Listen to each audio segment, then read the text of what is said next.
नमो विष्णुपादाय कृष्ण पृष्ठाय भूतले श्रीमते भक्ति वेदांत स्वामी नामने नमस्ते सरस्वती देवी गौरवाणी प्रचारणे निर्विशेष शून्यवादी पाश्चात्य स्थान्य। जय श्री कृष्ण चैतन्य प्रभु नित्यानंद श्री अद्वैत गदाधर श्रीवासादि गौर भक्तवृंद।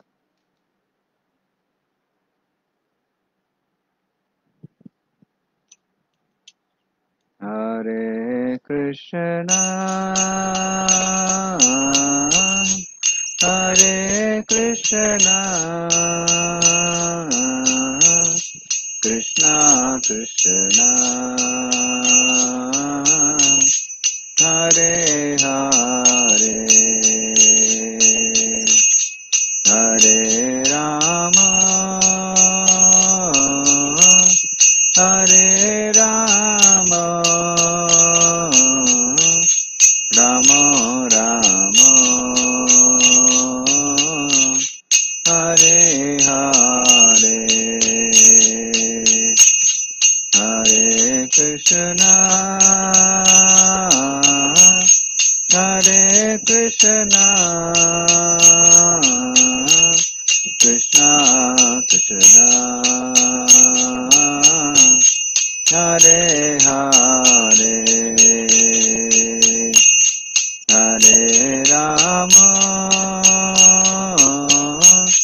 हरे राम राम राम हरे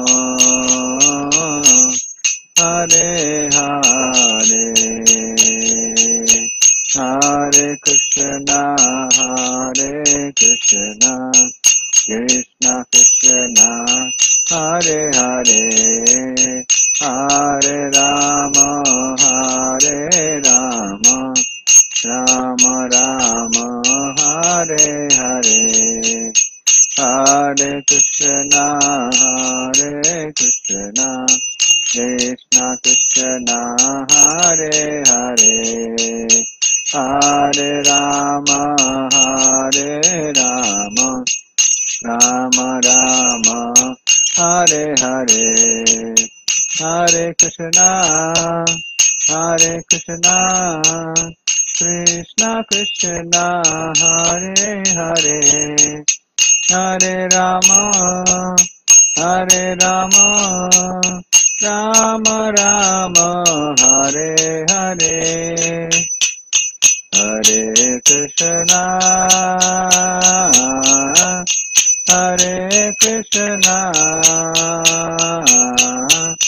कृष्ण कृष्णा हरे हरे हरे राम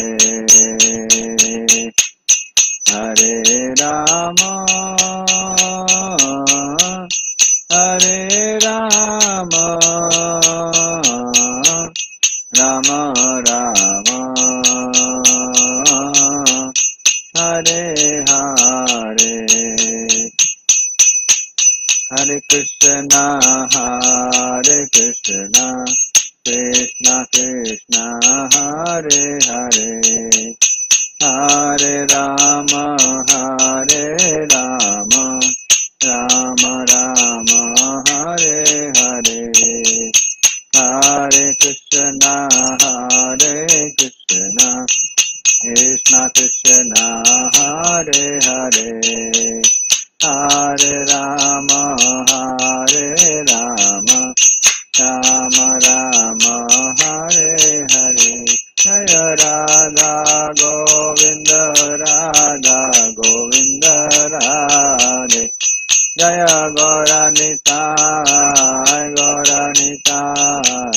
गौरनिताय जय गौरनिताय जय जगन्नाथ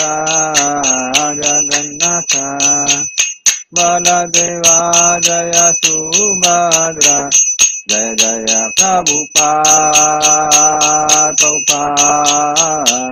प्रभुपाद जय श्रील प्रभुपाद नित्य गौर हरि बोल नित्य गौर हरि बोल।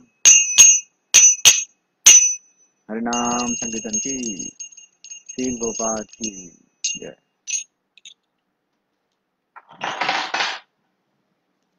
हरे कृष्ण। तो हम लोगों ने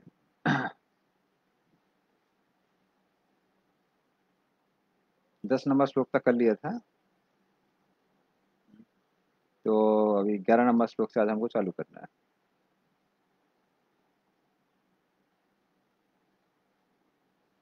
तो 11 नंबर श्लोक से चालू करेंगे हम लोग।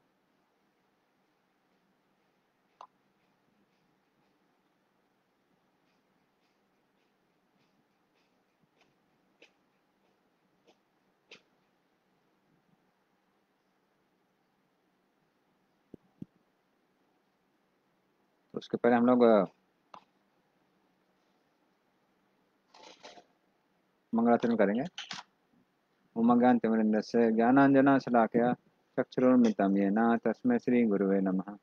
श्रीचैतन्यमनोभीष्टं स्थापितं येन भूतले स्वयं रूपकदा मह्यं ददाति स पदान्तिकं। वन्देऽहं श्रीगुरुः श्रीयुतापदकमलं श्रीगुरून् वैष्णवांश्च श्रीरूपं साग्रजातं सहगना रघुनाथं तं सजीवं साद्वैतं सावधूतं परिजनसहितं कृष्णचैतन्यदेवं श्रीराधा कृष्णपादान् सहगना ललिता श्रीविशाखान्वितांश्च नमः ओं विष्णुपादाय कृष्णाप्रेष्ठाय भूतले श्रीमते भक्तिवेदांता स्वामिनिति नाम्ने नमस्ते सरस्वते देवे गौरवाणी प्रचारिणे निर्विशेषा शून्यवादी पाश्चात्य देशतारिणे वाञ्छाकल्पतरुभ्यश्च कृपा सिन्धुभ्यश्च पतितानां पावनेभ्यो वैष्णवेभ्यो नमो नमः। नमो महावदन्याय कृष्ण प्रेम प्रदायते कृष्णाय कृष्ण चैतन्य नाम्ने गौरतसे नमः। हे कृष्णा करुणा सिंधु दीनबंधु जगत्पते गोपसा गोपिकांता राधाकांता नमस्ते सप्तकांचन गौरांगी श्रीराधे वृंदावनेश्वरी वृषभानुसुते देवी प्रणमामि हरिप्रिये नीलाचलनिवासाय नित्याय परमात्मने बलभद्र सुभद्राभ्याम जगन्नाथाय ते नमः। जय श्री कृष्ण चैतन्य प्रभु नित्यानंद श्री अद्वैत गदाधर श्रीवासादि गौर भक्तवृंद हरे कृष्णा कृष्णा कृष्णा हरे हरे हरे राम राम राम हरे हरे हरे कृष्ण। पिछली क्लास में हम लोगों ने 10वें श्लोक तक किया था।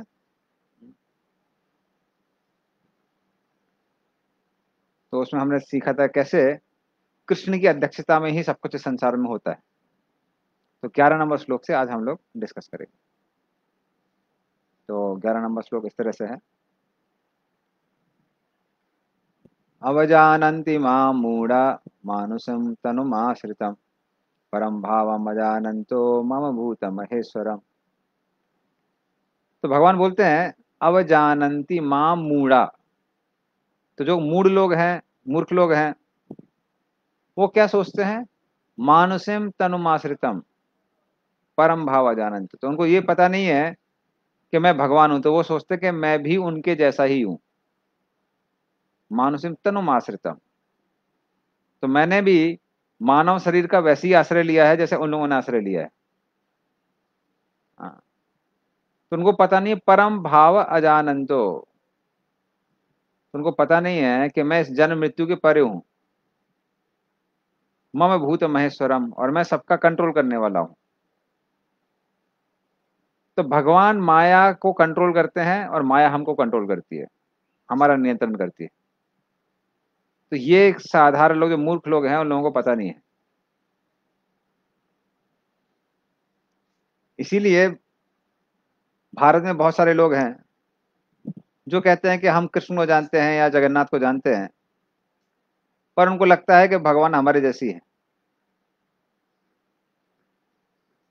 तो उनको पता नहीं कि भगवान का जो शरीर है हमारे शरीर से अलग है। हमारे शरीर में और हम में अंतर है। तो हम आत्मा है और बाहर से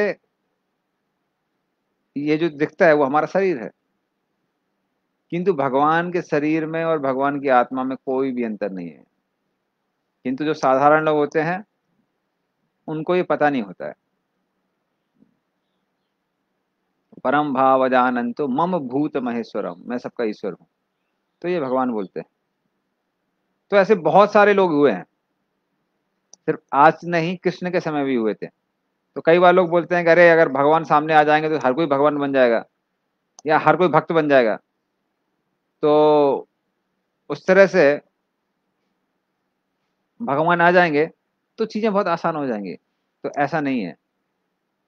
कृष्ण के समय में भी जिन जिन लोगों के पास भक्ति भाव नहीं था वो कृष्ण को नहीं समझ पाए। उसमें से एक व्यक्ति था जिसका नाम था पाउंडर। तो पाउंडर क्या करने लगा, वो भी फैंसी ड्रेस कंपटीशन करने लगा। जैसे कृष्ण के कभी कभी 4 हाथ कृष्ण दिखाते हैं, रुक्मिणी जी की लीला में दिखाया था, जब वो उनका जस्ट जन्म हुआ था मथुरा के कारागार में, तब उन्होंने 4 हाथ दिखाए थे। तो उस तरह से वो भी 4 हाथ रखने लगा था। तो अपने 2 नकली हाथ लगा के रखता था यहाँ पे, पूरे शरीर में पेंट करके रखता था नीला नीला, और उसमें 2 हाथों में उसने संग और चक्र भी बनाए हुए थे इस तरह से। और आश्चर्य की बात है, वो ऐसी फैंसी ड्रेस कंपटीशन करता था, और बाकी बहुत सारे उसके अनुयायी थे, वो भी सोचते थे कि यही कृष्ण है। तो उस तरह से एक बार उसने कृष्ण को संदेश भेजा द्वारिका में कि देखो मैं असली वासुदेव हूं, तुम नकली वासुदेव हो, इसलिए मेरी शरणागत में आ जाओ, अन्यथा बहुत बुरा होगा। तो जब द्वारका वासियों ने ये सुना, तो सुन सुन के बहुत हंसे। तो कृष्ण ने बोला कि जाके अपने वासुदेव से बोलना कि हम लोग युद्ध क्षेत्र में मिलेंगे, फिर देखते हैं किसको अपने संग चक्र गदा पद में छोड़ने पड़ते हैं, उनको छोड़ने पड़ते हैं या हमको छोड़ने पड़ते हैं। और जब ये पौंड्र राजा कृष्ण के सामने आया, तो कृष्ण पेट पकड़ के जोर जोर से हंसे, क्योंकि वो देखने में ही ऐसा लग रहा था। अभी कोई ड्रामा की ड्रेस पहन के आपके सामने आ जाए और बोल दे कि मैं आपके जैसा ही हूं, तो हंसी आएगी। और फिर कृष्ण ने अपना चक्र छोड़ा, बोलेगा देखो मैं अपना, तुमने बोला था अस्त्र शस्त्र छोड़ दो, मैं अपना चक्र छोड़ रहा हूं, इसको तुम ग्रहण करो। और वो चक्र जाता है उसके सर को उसके धड़ से अलग कर देता है। तो इस तरह से कृष्ण के समय भी बहुत सारे लोग थे जो कृष्ण को साधारण मान रहे थे। बल्कि दुर्योधन के सामने जब कृष्ण शांति दूत बन के गए, तो पहले कृष्ण प्रस्ताव रखने लगे कि भाई ये जो पांडव लोग हैं क्षत्रिय हैं, तो वैसे तो उनको पूरा राज्य मिलना चाहिए, किंतु आप लोग राज्य के बड़े लोभी दिखाई दे रहे हैं, तो पूरा राज्य भले ही ना दें, कम से कम उनको 5 गांव दे दीजिए, क्योंकि उनको एक राज्य की आवश्यकता है। तो मात्र 5 गांव दे दो। और दुर्योधन ने शकुनी से सलाह ली, और दुर्योधन बोला कि 5 गांव छोड़ो, एक सुई की नोक के बराबर जमीन नहीं देंगे। तब कृष्ण बोले कि अब तो भीषण रण होगा। हाँ, तो अभी संग्राम होगा, महाभारत होगी, और अभी न्याय हो जाएगा कि किसको क्या मिलना चाहिए। तो धृतराष्ट्र को बोलते हैं, आप तो कारभारी राजा थे कुछ समय के लिए, कारभारी सम्राट, अभी उचित समय आ गया तो गद्दी छोड़ दीजिए। और धृतराष्ट्र भी कुछ बोल नहीं रहा था। तो उसी समय कर्ण के मन में आइडिया आया। कर्ण बोलने लगा दुर्योधन से कि पांडव लोग इतने शक्तिशाली हैं क्योंकि कृष्ण उनके साथ में है। अगर कृष्ण को बंदी बना लेंगे तो सब लोग, हम लोग का आधी विजय वैसी प्राप्त हो जाएगी। तो इस तरह से कर्ण अपने सैनिकों को बोलता है कृष्ण को बंदी बनाने के लिए। और कृष्ण उस समय अपने अपना विश्व रूप दिखाते हैं। तो कृष्ण तो पूरे कण कण में विराजमान है। जिस कारागार में कर्ण और दुर्योधन कृष्ण को डालना चाह रहे थे, उसके अंदर पहले से वो हैं, किंतु बंदी नहीं है। कृष्ण इस भौतिक जगत के ऊपर है, तो वो उनको पता नहीं था। तो उस तरह से कर्ण और दुर्योधन जब कृष्ण को बांधने जाते हैं, और सब जगह उनको कृष्ण ही कृष्ण दिखाई देते हैं, उनका विश्व रूप का दर्शन होता है, तो वो लोग हताश हो जाते हैं। और उस समय कृष्ण आराम से वहां से चले जाते हैं, क्योंकि उन लोगों को भी समझ में आता है कि कृष्ण को बांध नहीं सकते हैं, जो सर्वव्यापी है उसको आप क्या बांधेंगे। वो रूप दिखाने के बाद भी दुर्योधन को ये समझ में नहीं आता है कि कृष्ण भगवान है। दुर्योधन सोचने लगा कि ये कोई अपनी जादुई माया इसने दिखाई है, इसलिए मैं कृष्ण को बांध नहीं पाया। तो इस तरह से जिसके अंदर भक्ति भाव नहीं है, वो कृष्ण को क्या समझता है कि ये साधारण व्यक्ति है हमारे जैसे। अवजानन्ति माम मूढ़ा मानुसंतन माश्रिता। हाँ, वैसे एक आंध्र प्रदेश में एक व्यक्ति है, अभी तो बहुत लोग हैं साउथ इंडिया में खासकर, वो कहते हैं हम कल की हैं। तो हमारे भक्त ने श्रीमद् भागवतम 12वें स्कंद में दिखाया कि कल्कि का अवतार तो कलयुग के अंत में होने वाला है। कलयुग 4,32,000 साल का है और मात्र 5,000 साल गए हैं, मतलब अभी 4,27,000 साल बचे हुए हैं। तो आपकी डेट इतनी प्रीपोन कैसे हो गई है? कल की अवतार काफी प्रीपोन हो गई है। तो कल की अवतार बोला कि नहीं नहीं नहीं, एक्चुअली इससे सिद्ध होता है कि मैं कल की अवतार नहीं हूं, किंतु मैं कोई तो अवतार हूं जो मुझे पता नहीं है, कोई तो विष्णु का अवतार हूं पक्का। तो इस तरह से वो इतने बड़े अवतार हैं कि उनको यही पता नहीं कि वो कौन से अवतार है। तो ऐसे मूर्ख लोग क्या समझते हैं, वो सोचते हैं कि भगवान हमारे जैसे ही हैं, और अन्य मूर्ख लोग हैं जो उनको फॉलो भी करते रहते हैं। तो आज से 200 साल पहले, हाँ, भक्ति विनोद ठाकुर के टाइम पे, उस टाइम पे भी एक कल की अवतार पैदा हुए थे। तो 200 भी नहीं लगा, आप 150 साल मान लीजिए। तो उस समय उड़ीसा में एक कल की अवतार था, वो बोल रहा था कि मैं विष्णु हूं, और उसके एक ब्रह्मा और शिव भी आ गए थे साथ में। तो उस तरह से वो सब जगह भ्रम फैला रहा था कि मैं ही भगवान हूं, और कई मूर्ख अनुयायी थे जो उसको फॉलो भी करते थे। किंतु वो क्या करने लगा, अन्य स्त्रियों के साथ में रासलीला भी करने लगा, उनको बुलाने लगा। तब जाके जो आदमी लोग थे उन्होंने जाके पुलिस को कंप्लेंट किया, उस समय अंग्रेज लोग थे, तो उनको जाके कंप्लेंट किया कि ये बोल रहा है मैं भगवान हूं और हमारे लेडीज के साथ में जाके नाचता है। तो फिर भक्तिविनोद ठाकुर, जो कि उस समय पूरी मंदिर के इंचार्ज थे, हमारे आचार्य हैं भक्तिविनोद ठाकुर, तो वो जो उस समय पूरी के इंचार्ज थे, पूरी मंदिर के, और बैरिस्टर भी थे। तो वो वहां पे जाते हैं और फिर उनको ये कल की अवतार दिखाई देता है। कल की अवतार मतलब विष्णु का कोई अवतार बोल रहा था, हम विष्णु के अवतार हैं। तो जब वो भक्तिविनोद ठाकुर वहां पे जाते हैं तो अपने बालों में से वो अग्नि प्रकट करता है, अग्नि में प्रवेश करता है, अग्नि से बाहर आता है बिना जले हुए, और फिर बोलता है कि भक्तिविनोद, मुझे पता है कि तुम मेरे बहुत बड़े भक्त हो। तो ऑफिशियल नेम उनका था केदारनाथ दत्त, और दीक्षित नाम था भक्तिविनोद ठाकुर। तो बोले तो मेरे बहुत बड़े भक्त हो, मुझे सब पता है, तो बोलो क्या चाहिए, मैं तुम्हारी भक्ति से बहुत प्रसन्न हूं। तो भक्तिविनोद ठाकुर बोले, हमको पता नहीं आप जो हम मांगना चाहते हो आप दे पाएंगे नहीं दे पाएंगे, क्योंकि हम आपको जेल में डालने वाले हैं। तो भक्तिविनोद ठाकुर इंप्रेस नहीं हुए उसकी योग सिद्धियों को देख के। आजकल भारत में ऐसा है कि कोई थोड़ी सी भी योग सिद्धि दिखा देता है या जादू टूना कर देता है, लोग उसको भगवान मानने लगते हैं। तो आग में जल बिना जले निकलना ये एक योग सिद्धि है जो एक साधारण सा मनुष्य प्राप्त कर सकता है। लेकिन सूर्य बनाना, चंद्रमा बनाना, ये साधारण व्यक्ति की बस की बात नहीं है। बड़े बड़े ज्वालामुखी बनाना, जिनसे ज्वाला निकलती रहती है, वो भगवान ही कर सकते हैं, साधारण इंसान नहीं कर सकता है। तो भक्तिविनोद ठाकुर अपनी पुलिस को भेज के उसको पकड़ लेते हैं और उसको जेल में डाल देते हैं।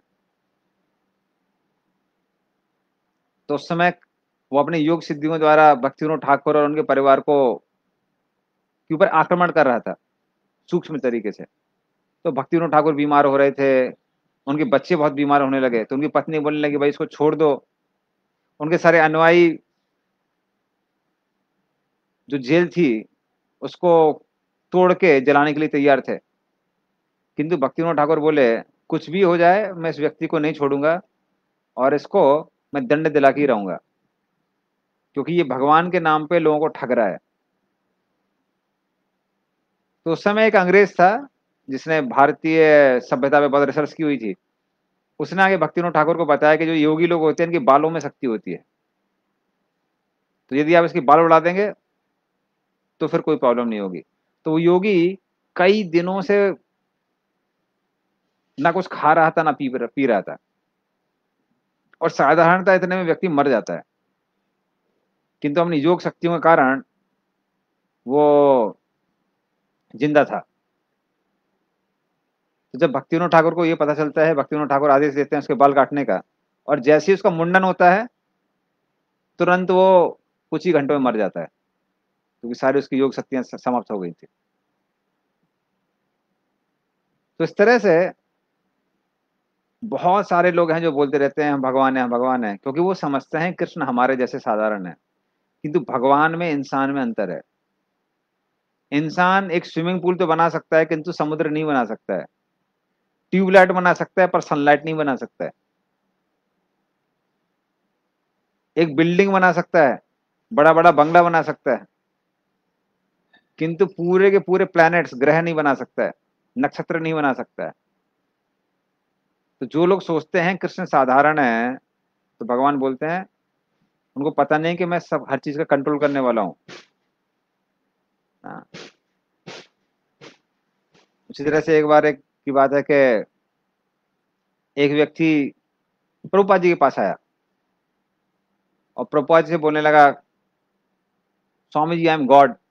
हिप्पी था, दारू पी के आया हुआ था, तो बोलने लगा आई एम गॉड। तो प्रभुपाद बोले ठीक है बैठ जाइए, अब भगवान ने कोई बात नहीं, बैठ के सुनिए। तो जब क्लास की एंड होने लगा तो उसको जोर से टॉयलेट आने लगी। हाँ, तो पूछने लगा कि वॉशरूम कहाँ है। तो प्रभुपाद जी बोले अरे भाई आप तो भगवान हैं, आपको पता नहीं है कि वॉशरूम कहाँ है। तो बोले कि नहीं नहीं नहीं नहीं स्वामी जी हमको पता नहीं है। तो कह रहे आप भगवान ने खुद से पता करिए वॉशरूम कहाँ है। तो जो बहुत इतनी जोर से आ रही थी, बोले कि नहीं नहीं हम भगवान नहीं, आप बताइए उस वॉशरूम कहाँ है। तो प्रभुपाद ने बताया कि यहाँ पे वॉशरूम है, आप जाइए। तो वहां पे गया, अपना काम पूरा करके वापस आया, फिर कहने लगा मैं भगवान हूँ। तो प्रभुपाद जी बोले अरे अभी अभी बोल रहा था कि ना मैं भगवान नहीं हूँ, फिर स्क्रिप्ट चेंज हो गई, बोल रहा है मैं भगवान हूँ। आप क्या करके आए वहां पे। तो कहने लगा ये तो हमारी लीला थी। तो इस तरह से मूर्ख लोग हैं वो अपने आप को भगवान बताते रहते हैं। हाँ, तो यही कृष्ण यहाँ पे समझा रहे हैं। तो भारत में ऐसे मूर्ख बचे हुए पड़े हुए हैं जो हम पद पद पर बोलते रहते हैं हम भगवान है, हम भगवान है, और अन्य जो मूर्ख है वो मान भी लेते हैं कि हाँ ये भगवान है। किंतु कृष्ण ऐसे ही भगवान नहीं है। कृष्ण को हम भगवान क्यों कहते हैं, क्योंकि शास्त्रों में दिया है। कृष्ण के अवतरित होने के पहले सबको पता है कि भगवान अवतार लेने वाले हैं। सारे ऋषि मुनि जिनको कोई साधारण व्यक्ति ठग नहीं सकता है, उन सब ने कंफर्म किया कि कृष्ण भगवान है। आहुस्त्वाम विषयान सर्वे देवर्षि नारद तथा असतो देवलो व्यासा स्वयं च ब्रवीष में। तो अर्जुन कहता है ये कि असित देवल नारद व्यास सब बोल रहे हैं यहाँ भगवान है, इसलिए हम बोल रहे हैं कि आप भगवान है। हाँ, तो इस तरह से भगवान बोलते हैं साधारण व्यक्ति इसलिए नहीं समझ पाते हैं कि कौन है, मैं भगवान हूँ। तो अब जानंती मां मूढ़ा, तो मूर्ख लोग नहीं समझ पाते हैं। और फिर अगले श्लोक में वो बताते हैं कि जो लोग ऐसा सोचते हैं कि मैं साधारण व्यक्ति हूं, उनके साथ क्या होता है। मोघासा मोघ कर्माणो मोघ ज्ञान विचेतसा राक्षसीम आसुरीम चैवा प्रकृति मोहिनीम श्रिता। तो ऐसे व्यक्तियों के साथ क्या होता है, मोह आशा।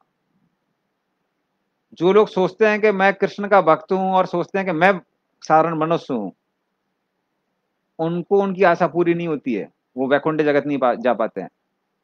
तो सिर्फ भारत में बहुत सारे लोग हैं जो भगवान को समझते हैं कि उनका शरीर हमारे जैसा है। तो भगवान बोलते हैं वो भले ही दिखाने में मेरी भक्ति क्यों ना करते रहे हैं, किंतु उनको मुझे मेरी प्राप्ति नहीं होती है। तो हमको एक माता जी मिली थी, वो कहती हैं कि ये गोपाल मेरा बेटा है, गोपाल मेरा बेटा है। तो बेटे की तरह बाथरूम में ले जाकर उनको साबुन से नहलाती भी थी। तो हमने कहा माता जी वो भले ही आप बोल रहे हैं मेरा बेटा है, ये आपकी भौतिक दृष्टि है। आपका बेटा क्या, आपका शरीर स्त्री का शरीर थोड़ी ना है, आप शरीर नहीं आप आत्मा है। हो सकता है आध्यात्मिक जगत में आपका पुरुष का शरीर हो, यहाँ पे स्त्री का शरीर मिला हुआ है, तो आप शारीरिक चेतना में हैं, और फिर उसके हिसाब से भगवान को भी शारीरिक चेतना से देख रहे हैं, सोच रहे हैं कि ये हमारे जैसा है। तो भले ही आपको आपको लग रहा है कि आपका भक्ति भाव है, किंतु ये भक्ति भाव नहीं है, ये भक्ति का अभाव है। तो भाव नहीं, अभाव है। तो इसलिए शास्त्रों के नियमों के अनुसार भगवान की पूजा कीजिए। ये नहीं कि शास्त्रों के अनुसार अगर कोई मल त्याग करके आते हैं तो भगवान को नहीं छू सकता है बिना स्नान किए, और आप भगवान को ही बाथरूम में लेके जा रही हैं, शर्म आनी चाहिए आपको। तो इस तरह से लोग कई बार भगवान को बड़ा चीपली ले लेते हैं। तो भगवान की जो पूजा होती है वो शास्त्रों के अनुसार होना चाहिए, भगवान हमारे जैसे नहीं है। बहुत सारे लोग सेंटिमेंटल होने के कारण सोचते हैं कि है ये भगवान कैसे हैं, हमारे जैसे हैं। तो ऐसे लोग भले ही भक्ति भाव का प्रदर्शन करते हैं, कीर्तन होता है, भारत में बहुत सारे लोग हैं खासकर बंगाल में जिनको सहजिया कहते हैं, क्योंकि वो भक्ति को सहज ले लेते हैं। तो वो सोचते रहते हैं मन ही मन कि मैं गोपी हूं, कृष्ण गोप हैं, हम उनके साथ नाचेंगे गाएंगे। तो साड़ी पहनते हैं, बिंदी लगाते हैं, नाचते रहते हैं, रोते रोते गिर जाते हैं। ऐसा कहीं शास्त्रों में नहीं दिया हुआ कि आप ऐसे कार्य कर सकते हैं। जिनको समझ में भी आता है, साक्षात्कार भी हो जाता है कि हम गोपी हैं, तो वो साड़ी नहीं पहनते हैं, वो मानसिक पूजा करते हैं कृष्ण की, और वो भी हरे कृष्ण नाम महामंत्र जप करते हैं रेगुलरली, ऐसा दिखावा नहीं करते हैं। तो ऐसे लोग भारत में भरे पड़े हैं। तो भगवान बोलते हैं इसलिए मोग आशा, ऐसे लोगों की आशा पूरी नहीं होती है, वो भले ही बाहर से भक्तिभाव क्यों ना करते रहें, उनको मेरी प्राप्ति नहीं होती है। फिर मोग कर्माणो, जो भगवान को सोचते हैं कि ये साधारण है, इनका शरीर हमारे जैसा है, हाड़ मांस मलमूत्र का बना हुआ है, ऐसे लोग अगर मेरे पास में आते हैं और कहते हैं कि मेरे को स्वर्ग की प्राप्ति चाहिए, या फिर कर्म कांड आदि करते हैं, तो जिसको ये ज्ञान नहीं है उसको कर्म कांड का फल नहीं मिलता, उसको स्वर्ग आदि की प्राप्ति नहीं होती है। तो मोह कर्माणु, अपने कर्म कांड का फल नहीं मिलता ऐसे व्यक्ति को। तो जिसको पता नहीं है कि कृष्ण का शरीर आध्यात्मिक है, सच्चिद आनंद का बना हुआ है, उनके शरीर और आत्मा में भेद नहीं है, तो जिसको ये ज्ञान नहीं है, और जिसको ये ज्ञान नहीं है कि कृष्ण भगवान है, हमारे जैसे नहीं है, तो वो व्यक्ति कितना भी कर्मकांड क्यों ना कर ले, उसको अपने कर्मकांड का फल प्राप्त नहीं होता है। हाँ। तो मोग ज्ञान, अगर कोई ब्रह्मलीन होना चाहता है, कृष्ण के शरीर से जो प्रकाश निकलता है उसको ब्रह्म ज्योति कहते हैं, तो उसमें जो लीन होना चाहता है लेकिन सोचता है कृष्ण का शरीर भौतिक है, कृष्ण माया के अधीन हो गए हैं, तो ऐसे व्यक्ति को ब्रह्म की प्राप्ति नहीं होती है। हाँ। उल्टा क्या होता है, उल्टा भगवान बता रहे हैं, राक्षसीम आसुरीम चैवा, उनको राक्षसी और आसुरी प्रवृत्तियां उनके अंदर आने लगती हैं, तो धीरे धीरे करके वो पाप में लिप्त हो जाते हैं। इसलिए ये पता होना कि भगवान होने का मतलब क्या है, और कृष्ण हमारे जैसे नहीं है, कि किसी के लिए भी अपने पथ पर सक्सेस लाने के लिए बहुत ज्यादा जरूरी है। तो ये भगवान यहाँ पर क्या करते हैं, स्पष्ट करते हैं। और फिर आगे अगले श्लोक में भगवान कहते हैं, महात्मानस्तु माम पार्था दैवम प्रकृतिम आश्रिता भजन्ति अनन्य मनसो ज्ञात्वा भूतादिम अव्ययम। तो अर्जुन के मन में आता है कि भगवान ऐसे देखने में लग रहा है कि कोई भी आपको समझता नहीं है। तो कृष्ण बोलते हैं ऐसा नहीं है, कुछ लोग हैं जो महात्मा हैं। तो महात्मानस, तो टाइटल महात्मा नहीं लगा के पॉलिटिकल काम कर रहे हैं और आप महात्मा कहला रहे हैं, किंतु ये लोग महात्मा क्यों हैं, दैवी प्रकृतिम आश्रिता, इन्होंने देवी प्रकृति का आश्रय लिया है, मतलब राधा रानी का आश्रय लिया है। राधा रानी का आश्रय लेने का मतलब क्या है, भगवान की सेवा करना, भगवान की भक्ति करना। जैसे अभी आप लोग जब भगवत गीता सुन रहे हैं, ये भगवान की भक्ति है। या जो लोग जप कर रहे हैं, हरे कृष्णा कृष्णा कृष्णा कृष्णा हरे हरे, हरे राम राम राम हरे हरे, तो ये लोग जब जब कोई भी भक्ति करता है तो उसका मतलब है कि हम राधा रानी का आश्रय ले रहे हैं। दैवीम प्रकृतिम आश्रितम।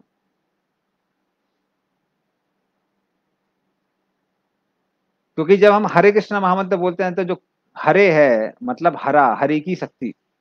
तो कृष्ण की शक्ति कौन है? राधा रानी है। तो जब हम राधा रानी का आश्रय लेते हैं, राधा रानी की प्रॉपर्टी है कृष्ण, क्योंकि उन्होंने अपने भक्ति भाव से कृष्ण को खरीद लिया है।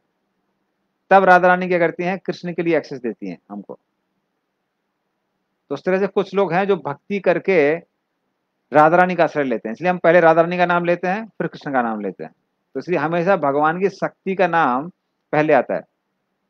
राधा कृष्ण, कृष्ण राधा नहीं होता है, राधा कृष्ण। लक्ष्मी नारायण, पहले लक्ष्मी का नाम फिर नारायण का नाम। सीता राम, पहले सीता का नाम फिर राम का नाम। तो उस तरह से पहले भगवान की शक्ति का आश्रय लेना पड़ता है, फिर हमको शक्तिमान जो कि भगवान है उनका संग हमको मिलता है। हाँ, तो इस तरह से भगवान बोलते हैं देव एवं प्रकृति आश्रितम। तो ऐसे लोग क्या करते हैं? भजंती अनन्य मनसो। ये लोग मेरा भजन करते हैं अनन्य मनसो। अनन्य मनसो मतलब उनका ध्यान यहां वहां नहीं जाता है। तो ऐसा नहीं है कि भगवान उनके मौसम के हिसाब से बदलते रहते हैं। भारत में क्या है कि मौसम के अनुसार लोगों के भगवान बदलते रहते हैं।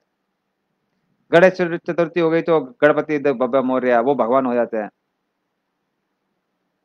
काली पूजा होती है तो काली भगवान हो जाती है। दुर्गा पूजा होती है, दुर्गा भगवान हो जाती है। तो ऐसा नहीं है भक्त लोग सम्मान नहीं करते हैं, भक्त सबका सम्मान करते हैं, किंतु उनको क्लियरली पता है कि भगवान कौन है, भगवान कृष्ण ही है। बाकी सब कौन है? कृष्ण के भक्त हैं। हाँ, विष्णु भक्ता स्मृतिर देवा आसुर तत्व विपर्यो। जो भगवान विष्णु के भक्त हैं उनको देवता कहते हैं, और जो भगवान विष्णु के विरुद्ध हैं उनको असुर कहते हैं। ये साधारण सी डेफिनेशन वेदों में दी हुई है, गीता में भी आती है, कई जगह ये डेफिनेशन आती है। गीता में भी एक श्लोक है ऐसा।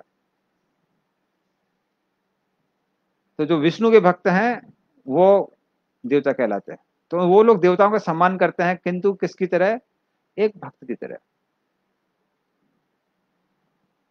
तो उनको अलग से देवता मान के उनकी पूजा नहीं करते।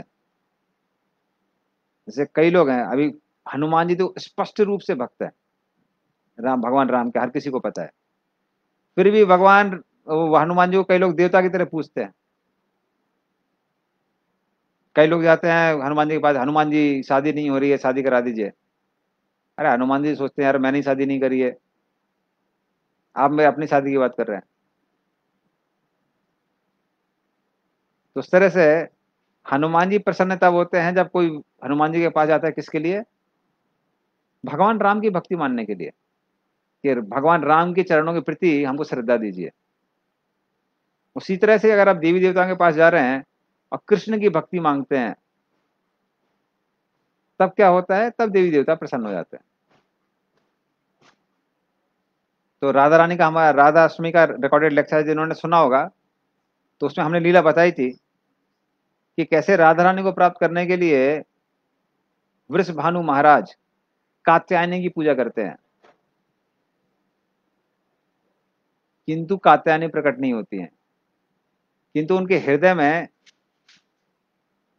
एक संदेश प्रकट होता है कि बिना हरि का नाम लिए हुए कुछ भी प्राप्त नहीं हो सकता है।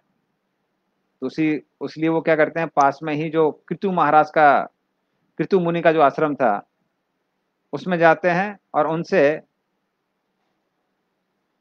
भगवान हरि के नाम का महामंत्र देने का आग्रह करते हैं। और कृतु मनु ही उनको बहुत सारे श्लोक बताते हैं, जिसमें बताते हैं कि जब तक भगवान हरि का नाम लेके कान और जीभ पवित्र नहीं होते हैं, तब तक अन्य देवी देवता प्रसन्न नहीं होते हैं। और फिर उनको ये महामंत्र वो देते हैं वृषभानु महाराज को, हरे कृष्ण कृष्ण कृष्ण हरे हरे, हरे राम राम राम हरे हरे। तो कई लोग रेफरेंस पूछते हैं हरे कृष्ण महामंत्र कहाँ दिया हुआ है, तो उस एपिसोड में आता है। हाँ, तो इस तरह से वो हरे कृष्ण महामंत्र जब करते हैं तो कात्यायनी स्वयं प्रसन्न होकर उनके सामने आते हैं, पूछते क्या चाहिए। और तब उनको एक सोने का अंडा देती हैं जिसमें से बाद में राधा रानी प्रकट होती है। तो उस तरह से आ, भगवान विष्णु का जब हम आश्रय लेते हैं कृष्ण का, खासकर ये हरे कृष्ण महामंत्र के द्वारा, तब क्या होता है, तब देवी देवता भी प्रसन्न होते हैं। तो इस तरह से लोग अनन्य मन से भगवान की पूजा करते हैं, जानते हुए कि कृष्ण ही भगवान है। तो ज्ञात्वा भूत आदिम अव्ययम,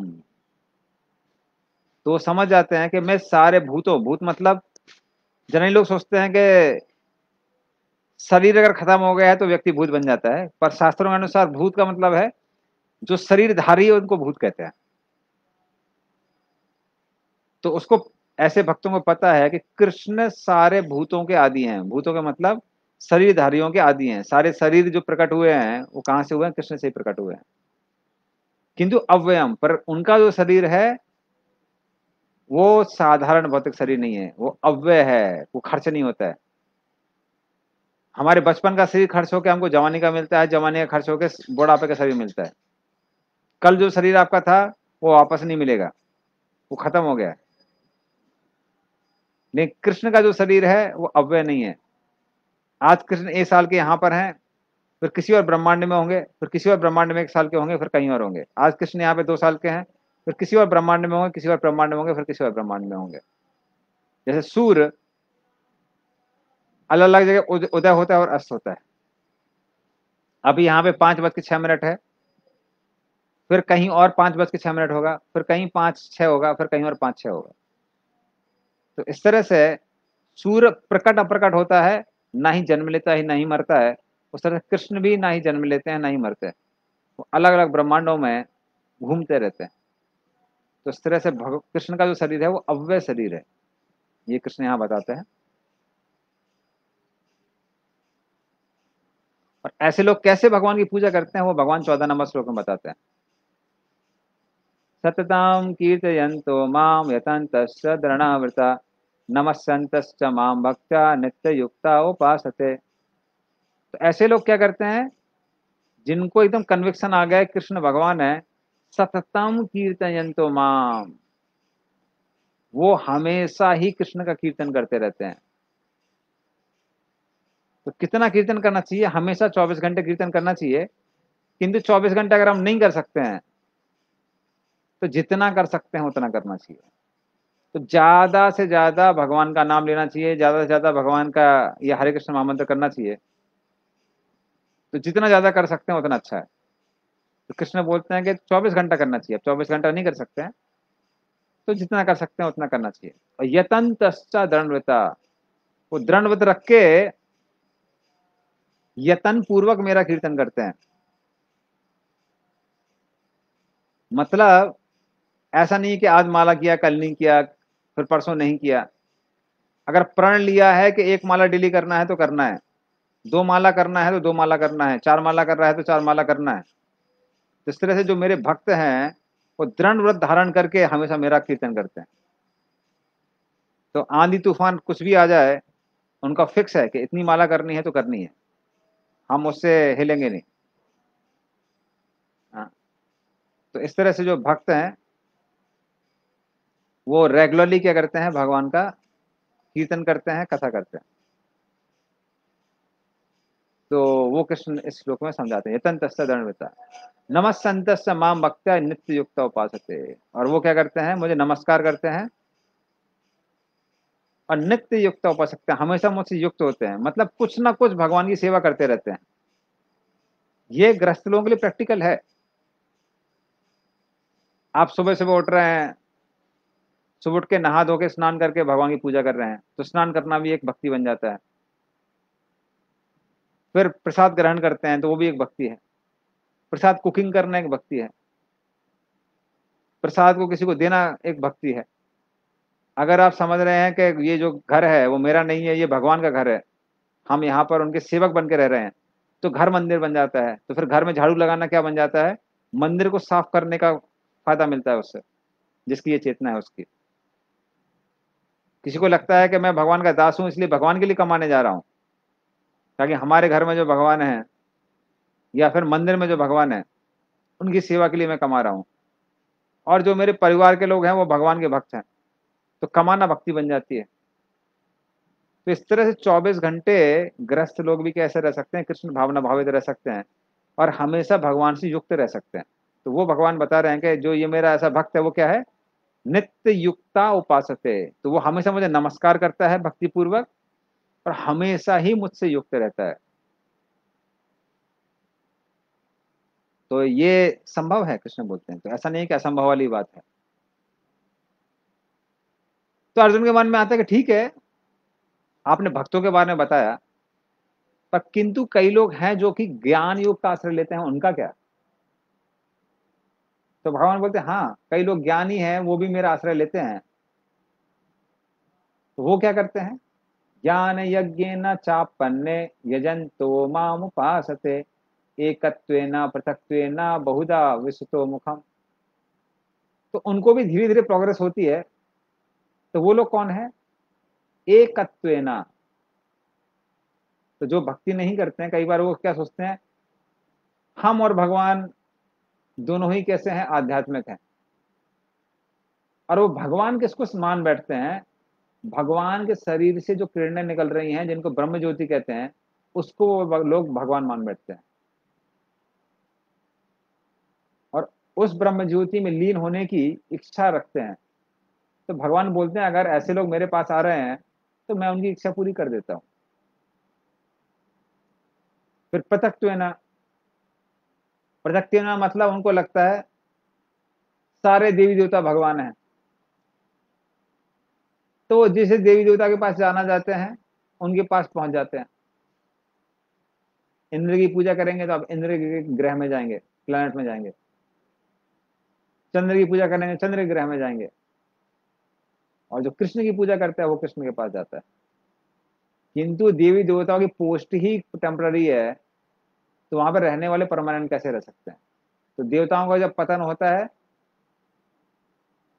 तो कम से कम या ज्यादा से ज्यादा तब तक ही वो लोग रह सकते हैं, अन्यथा जैसे ही पुण्य क्षीण होते हैं उनको वापस आना पड़ता है। तो पृथक तो है ना। और कई लोग हैं जो भगवान की इनडायरेक्टली पूजा करते हैं, विश्व तो मुखम, उनको लगता है भगवान छोटे कैसे हो सकते हैं, तो वो पहाड़ों की पूजा करते हैं, नदियों की पूजा करते हैं, सोचते हैं यही भगवान है, क्योंकि भगवान को बहुत महान समझते हैं। तो उनको भी क्या होता है, उनका भी हृदय कुछ हद तक शुद्ध होता है, कृष्ण बोलते हैं। तो प्रोसेस बहुत स्लो है उनकी, किंतु उनको भी कुछ तो फायदा होता ही है। हाँ, तो विश्व तो मुखम के बारे में बताते हैं, तो उनको भी कुछ कुछ लाभ होता है। तो ऐसे लोग समझ नहीं पाते हैं कि भगवान महान है, इसलिए महान होने के कारण वो कुछ भी कर सकते हैं।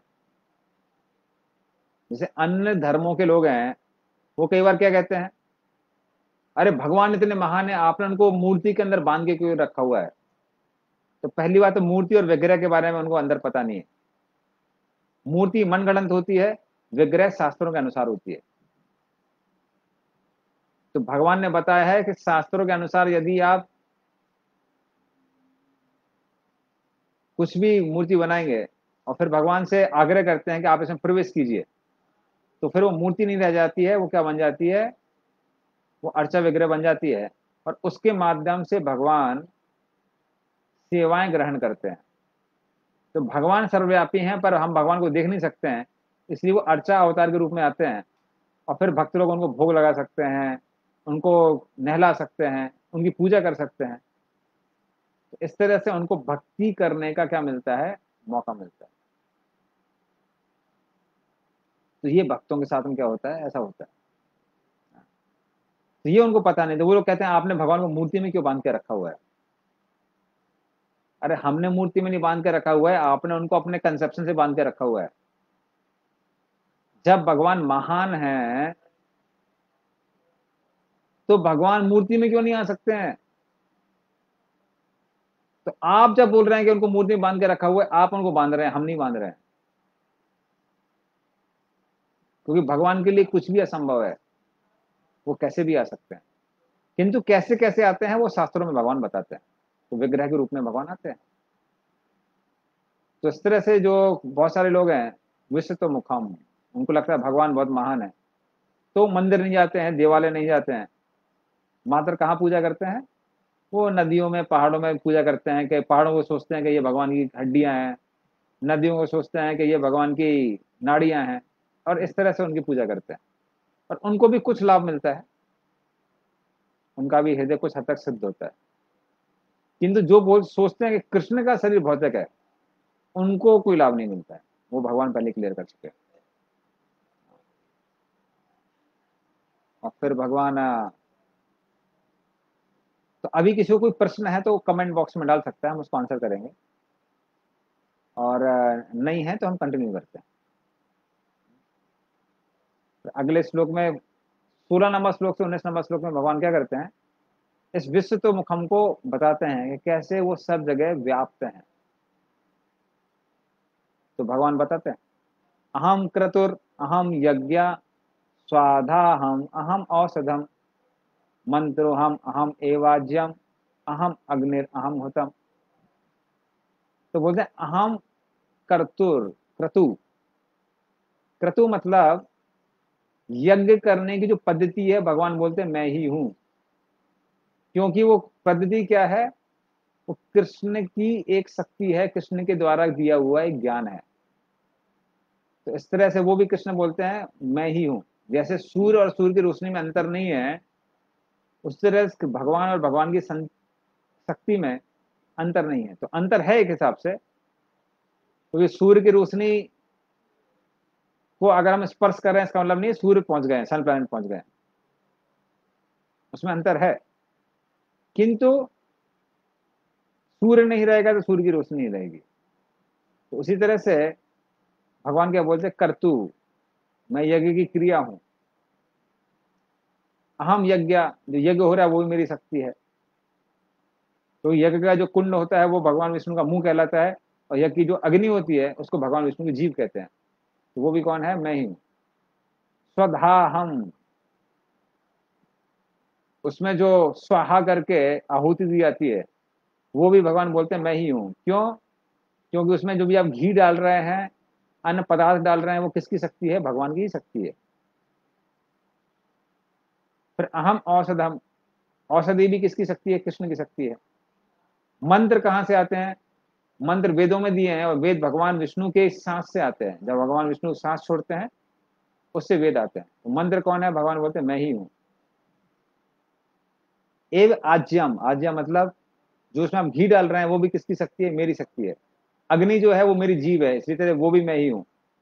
और हुतम, जो आहुति हो रही है वो भी मैं ही हूँ। तो इस तरह से भगवान बोलते हैं कर्मकांडी लोग जो भी करते हैं वो क्या करते हैं, वो अनजाने में मुझसे एसोसिएट करते हैं, किंतु उनको पता नहीं होता है।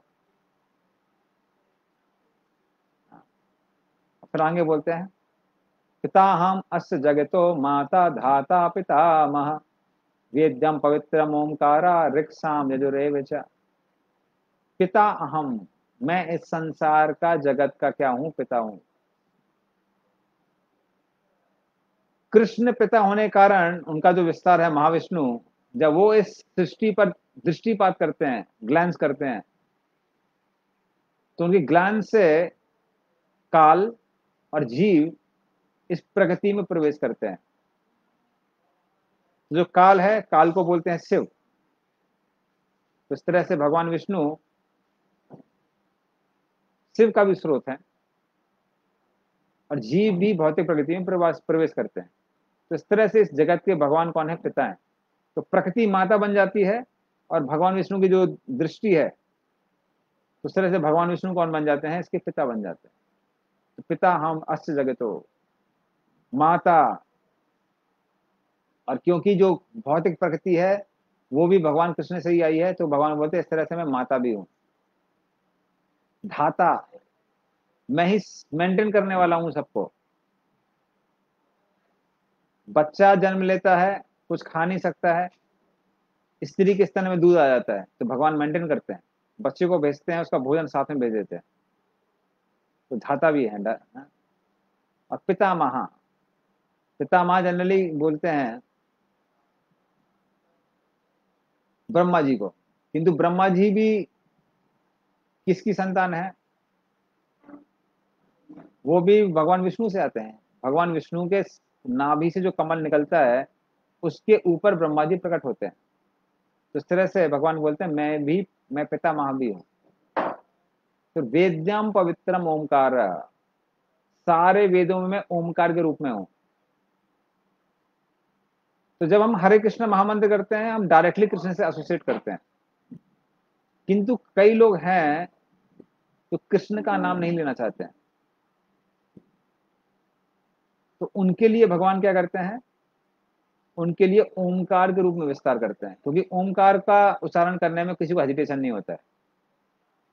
शिव भक्त है वो भी ओमकार करता है, गणेश का भक्त भी ओमकार करता है, काली का भक्त भी ओमकार करता है, नास्तिक लोग भी कई बार ओमकार करते हैं। कुछ सालों पहले जब सीबीएसई स्कूल्स में योगा को कंपलसरी बनाया गया था, तो बहुत सारे अन्य धर्म के लोग थे वो विरोध कर रहे थे। वो कह रहे थे कि आप जबरदस्ती सबको हिंदू बना रहे हैं। तो हमारे जो प्रधानमंत्री हैं उन्होंने क्या किया, मिडिल ईस्ट से बहुत सारे टीचर्स को बुलाया जहां पर योगा होता है। तो वो पता नहीं लगे, कह रहे देखिए हम भी योगा करते हैं, योगा स्वास्थ्य के लिए है, इसका धर्म से कुछ लेना देना नहीं है। और उसी समय जो वाइस प्रेसिडेंट थे जो कि मुस्लिम थे उस समय, तो उनकी पत्नी बोली देखिए हम भी ओमकार का उच्चारण करते हैं, ओमकार करने से शांति मिलती है, ओमकार का धर्म से कुछ लेना देना नहीं है। इसलिए कई बार कृष्ण और राम का नाम लेने में लोगों का हेजिटेशन होता है, किंतु ओमकार कोई भी कर लेता है। इसीलिए जो डायरेक्टली भगवान की भक्ति नहीं कर सकते हैं उनके लिए भगवान ओमकार के रूप में क्या करते हैं, विस्तार करते हैं। तो इसलिए भगवान बोलते हैं विद्यम पवित्रम ओमकारम, और ऋक साम यजुर एवचा, मैं ही ऋग्वेद हूँ, सामवेद हूँ, यजुर्वेद हूँ। तो क्योंकि वेद भी कहाँ से आते हैं, भगवान जब सांस छोड़ते हैं तब ये वेद आते हैं। उस तरह से वो भी क्या है, भगवान की ही शक्ति है। और फिर 18 नंबर श्लोक में भगवान कहते हैं गतिर भर्ता प्रभुर साक्षी निवासा शरणम सुहित प्रभवा प्रलया स्थानम निधानम बीजम अव्ययम। गति, मैं हर चीज का परमानेंट गति हूं। कैसे गति हूं, एक गति प्राप्त करने के बाद व्यक्ति दूसरी गति की इच्छा करता है।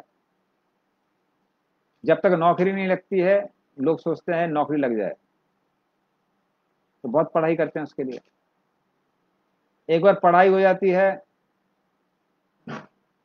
नौकरी लग जाती है, प्रमोशन की इच्छा करते हैं, फिर और प्रमोशन की इच्छा करते हैं, और जब पैसा कमा लेते हैं तो रिटायरमेंट की इच्छा करते हैं, रिटायरमेंट हो जाता है। तो इस तरह से इच्छाएं बनती रहती हैं, बनती रहती हैं, और हम अलग अलग गोल सेट करते रहते हैं। कब तक, जब तक भगवान के धाम देने का गोल हमारा नहीं बनता है।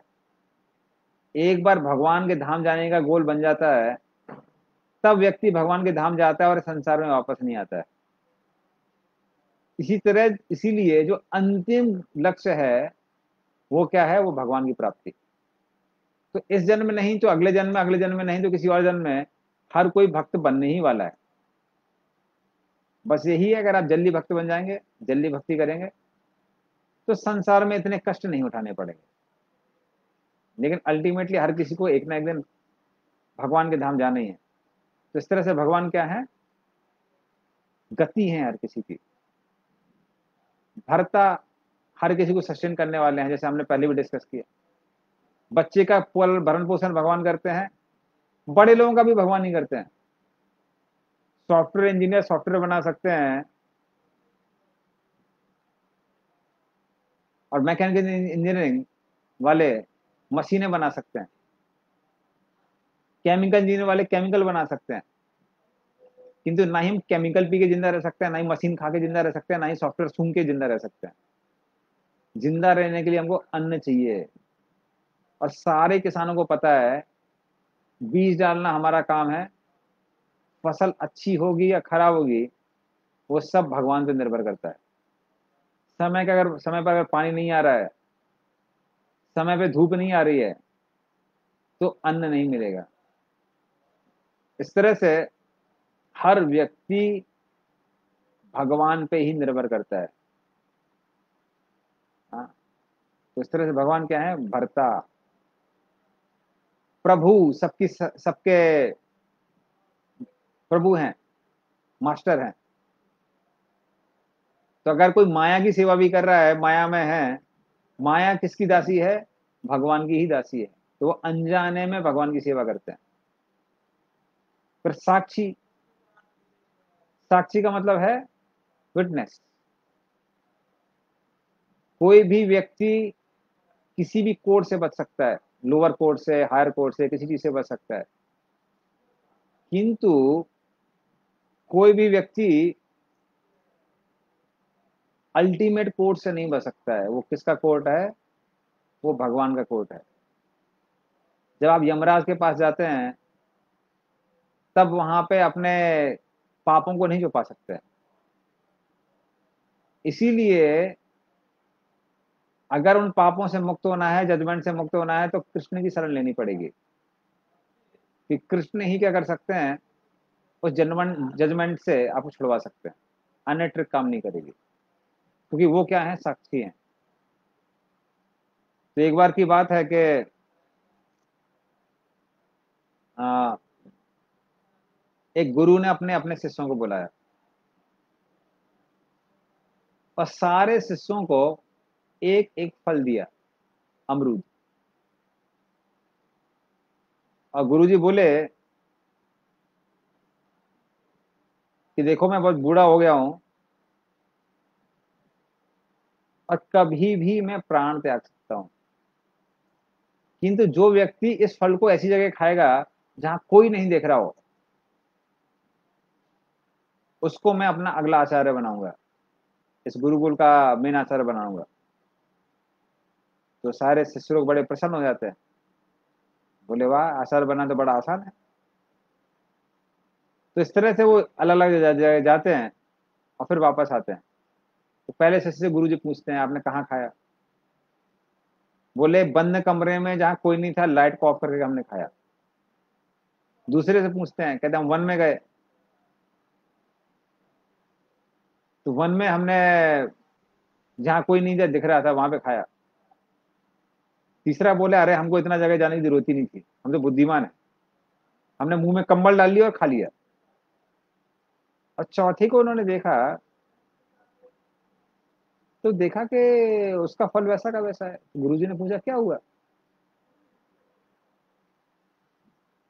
तो बालक बोला कि जब हम वन में गए तो हमने देखा, अरे दिन के समय सूर्य देख रहा है, रात के समय चंद्रमा देख रहा है, इतने सारे पशु पक्षी देख रहे हैं। जब हम कमरे के अंदर गए, लाइट ऑफ करके भी हमने देखा कि कम से कम देवता लोग तो दिख रहे हैं, दिशाएं तो दिख रही हैं। कंबल ओढ़ के भी देखा तो देखा कि वहां पे कम से कम जो हृदय में भगवान परमात्मा है, जो साक्षी हैं, वो तो कम से कम देख रहे हैं। तो पूरे संसार में हमको कोई भी ऐसा स्थान नहीं मिला जहां पर कोई साक्षी ना हो। वो देख के गुरुजी प्रसन्न हो गए, बोले तुम ही अलग अगले आचार्य बनने के लायक। तो इस तरह से भगवान क्या है? साक्षी है। निवास, हर कोई भगवान में ही रहता है, क्योंकि भगवान की जो शक्ति है, भौतिक शक्ति, तो उसके अंदर लोग रहते हैं।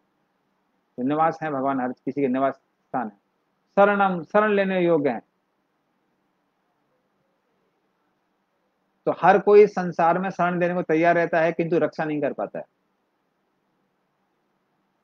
बड़ी सी बड़ी बोट रख लीजिए आप, बोट डूब जाती है। कितना भी धन क्यों ना हो, लोग धन कमाते हैं ये सोच के, धन के द्वारा हम लोग मेडिकल केयर लेंगे, उससे अपने आप को बचाएंगे। पर अमीर से अमीर आदमी, वो भी बचते नहीं है। तो रिसेंटली कोरोना में एक देश का जो सबसे, उस देश का सबसे अमीर आदमी था, वो मर गया। उसकी बेटी लिखती है, वो कहती है कि मेरे पिताजी के पास अपार धन था, किंतु वो उस हवा की इच्छा से मरे जो कि फ्री मिलती है, जिसके लिए कुछ धन कमाने की आवश्यकता नहीं है। तो इस तरह से कुछ भी धन काम नहीं आया। तो इस तरह से शरण हम लोग ने लेने योग्य कौन है? भगवान है। सुहृत, सबके सबसे ज्यादा शुभचिंतक कौन है? कृष्ण ही है। प्रभवा, हर चीज के कारण भगवान है। प्रलय, प्रलय के कारण कौन है? भगवान है। स्थानम, जहां हम रुकते हैं स्थान, वो भी कौन है? भगवान की ही शक्ति है। निधानम, अंत में जब पूरा प्रलय हो जाता है, सबके सब महाविष्णु के शरीर में शरण लेते हैं। तो इस तरह से भगवान क्या है? निधान भी है। और बीजम, हर चीज के बीज हैं। बीज कहने का मतलब क्या है? हर चीज के कारण है भगवान। और अव्ययम, वो कभी भी उनका अंत नहीं होता है। तो भगवान ही ऐसे व्यक्ति हैं जिनकी कभी मृत्यु नहीं होती है, शरीर की मृत्यु होती रहती है। तो एक और हम श्लोक लेंगे, आखिरी। तवामी अहम अहम वर्षम निगृणामी उत्सयामी मचा अमृतम चैव मृत्युश्च सत असत चाहम अर्जुन तपामी अहम। मैं तपन देता हूं, किसके रूप में? सूर्य के रूप में। तो सूर्य क्या है? सूर्य भगवान की आंख कहलाती है, गर्म आंख। अहम वर्षम, वर्षा किसके कारण होती है? इंद्र के कारण होती है। और इंद्र विराट रूप का हाथ कहलाते हैं। निगृणामी उत्सयामी, तो मैं ही क्या करता हूं? सूर्य के रूप में समुद्र से जल को लेता हूं, वाष्प में परिवर्तित करता हूं, उसको होल्ड करता हूं एक जगह। और फिर क्या करता है? वो जो बादल है, मीलों दूर हवा के माध्यम से क्या करता है? ट्रेवल करता है। कोई रेलवे लाइन की आवश्यकता नहीं है, कोई एरोप्लेन की आवश्यकता नहीं है। जल यहां से वहां जाता है हवा के माध्यम से। तो इतने गैलन्स का जो जल है, वो यहां से वहां जाता है। और फिर उस सजा में फिर भगवान क्या करते हैं? उसको वर्षा कर देते हैं। अमृतम, तो यदि हमको अमृत सदी चाहिए, मतलब मरना नहीं चाहते हैं, तो भी वो कौन कर सकता है? भगवान कर सकता है। तो भगवान चाहें तो अपने धाम बुला लेंगे, फिर हमको वापस नहीं आना पड़ेगा। मृत्यु भी भगवान के कारण है। जो लोग भगवान की भक्ति नहीं करते हैं, उसके लिए भगवान मृत्यु देते हैं। बार बार उसको जन्म लेना पड़ता है, बार बार मरना पड़ता है। भक्त को एक ही बार मरना पड़ता है। और सद असत चाहम अर्जुना, तो संसार में जो भी जीव हैं आध्यात्मिक, जैसे हम सब लोग आत्मा है, या फिर भौतिक पदार्थ हैं, वो सब के सब कहाँ से आते हैं? वो भगवान से ही आते हैं। तो इस तरह से जिसको ये ज्ञान हो जाता है, वो हर क्षण भगवान को याद कर सकता है। तो ये सब कुछ या तो भगवान है या भगवान की शक्ति है। तो इस तरह से अपनी शक्ति के रूप में भगवान सब जगह रहते हैं। और इस तरह से लोग विश्व रूप की उपासना कर सकते हैं, ये भगवान यहाँ पर बताते हैं। और अन्य लोग जो कि प्रतीक उपासना करते हैं या देवी देवताओं की उपासना करते हैं, उसके बारे में भगवान 20 नंबर श्लोक से बताते हैं, अगले श्लोक से। तो वो हम लोग नेक्स्ट टाइम डिस्कस करेंगे। तो क्योंकि कोई प्रश्न नहीं था कमेंट बॉक्स में, तो इसलिए हमने पूरा कवर किया 19 श्लोक तक। तो 20 नंबर श्लोक से हम लोग नेक्स्ट क्लास में डिस्कस करेंगे। तो अभी हम लोग कथा को यहीं विराम देते हैं। श्रीमद् भगवद गीता की जय। श्री प्रभुपाद की जय। हरे कृष्णा कृष्ण कृष्ण हरे हरे, हरे राम